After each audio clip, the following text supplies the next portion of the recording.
Hi friends, welcome Pandian stores. இன்னைக்கு எபிசோடில் வந்த இன்ட்ரெஸ்டிங்கான சீன்ஸ் பற்றி பார்க்கலாம். ஐஸ்வர்யா தனத்திட்ட சொல்கிறாங்க, நாளைக்கு காலையில் எழுந்திரிச்ச உடனே யார் எங்கெங்கே படுக்கிறதுன்னு ஒரு மேப் போட்டு கொடுத்துருங்கக்கா அப்படின்னு சொல்கிறாங்க.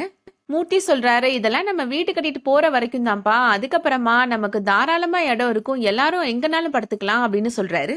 உடனே மீனா சொல்கிறாங்க, எல்லாருக்கும் ஒரு ரூம் இல்லை மாமா, ஆளாளுக்கு தனித்தனி அறை அப்படின்னு சொல்கிறாங்க.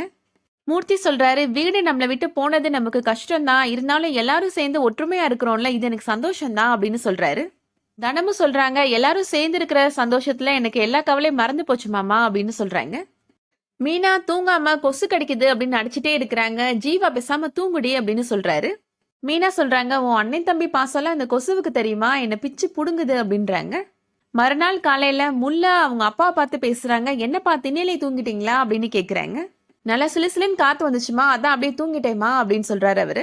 மாப்பிள்ள எங்கம்மா அப்படின்னு கேக்குறாரு. அவர் காலையில எந்திரிச்சு வெளியில போனாரு, எங்க போனாருன்னு தெரியலப்பா அப்படின்னு சொல்றாங்க முல்லை. கதிர் இப்ப அங்க வராரு, பால் பாக்கெட் வாங்க போயிருந்தேன் அப்படின்னு சொல்றாரு. கதிர் சொல்றாரு, எல்லாரையும் நான் இங்க வாங்க அப்படின்னு சொன்னதும் யாருமே எதுவுமே யோசிக்காம நம்ம வீட்டுக்கு வந்துட்டாங்க, அவங்கள நம்ம நல்லா பாத்துக்கணும் அப்படின்னு சொல்றாரு.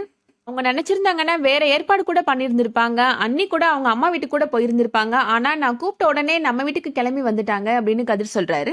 அவங்களுக்கு எந்த குறையும் இல்லாம நம்ம பாத்துக்கணும் அப்படின்னு சொல்றாரு கதிர். சரிங்கங்க, நான் நல்லா பாத்துக்கிறேன் அப்படின்னு முல்லை சொல்றாங்க. ஜீவா தனத்திட்ட சொல்றாரு, காலையில எழுந்திரிச்ச உடனே நான் எங்க இருக்கிறேன்னு எனக்கு புரியவே இல்லை, அதுக்கப்புறம் தான் கதிர் வீட்டுல இருக்கிறது ஞாபகத்துக்கு வந்துச்சு அப்படின்னு சொல்றாரு. நைட்டு நடந்த விஷயங்கள்லாம் ஞாபகத்துக்கு வந்துச்சு, மனசுக்கு ரொம்ப கஷ்டமா இருந்துச்சு அண்ணி அப்படின்னு சொல்றாரு. முல்லை மூர்த்திட்ட கேக்குறாங்க, நல்லா தூங்குனீங்களா மாமா அப்படின்னு கேக்குறாங்க. சின்ன வீடுல மாமா, உங்களுக்கு ரொம்ப கஷ்டமா இருக்கா அப்படின்னு கேக்குறாங்க. இதை விடையும் சின்ன வீட்டுல மனுஷங்க இருக்கதானமா செய்யறாங்க அப்படின்னு மூர்த்தி சொல்றாரு. உங்க தம்பி தான் புலம்பிட்டே இருந்தாரு, இந்த வீட்டுல வசதி பத்தாது, எல்லாரையும் நல்லா பாத்துக்கணும் அப்படின்னு சொல்லிட்டே இருந்தாரு அப்படின்னு சொல்றாங்க முல்லை. உங்களுக்கு எந்த கஷ்டமும் இல்ல, நாங்க நல்லா தான் இருக்கிறோம்னு கதிர்ட்டு சொல்லுமா அப்படின்னு ஜீவா சொல்றாரு. கண்ணன், ஐஸ்வர்யா, மீனா 3 பேருமே தூங்கிட்டு இருக்கிறாங்க.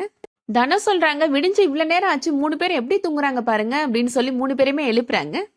மீனா தனத்தை சொல்றாங்க, இன்னும் கொஞ்ச நேரம் தூங்கிக்கிறேன்க்கா, நைட்டு ஃபுல்லா கொசு கடையில எனக்கு தூக்கமே வரலக்கா அப்படின்னு சொல்றாங்க.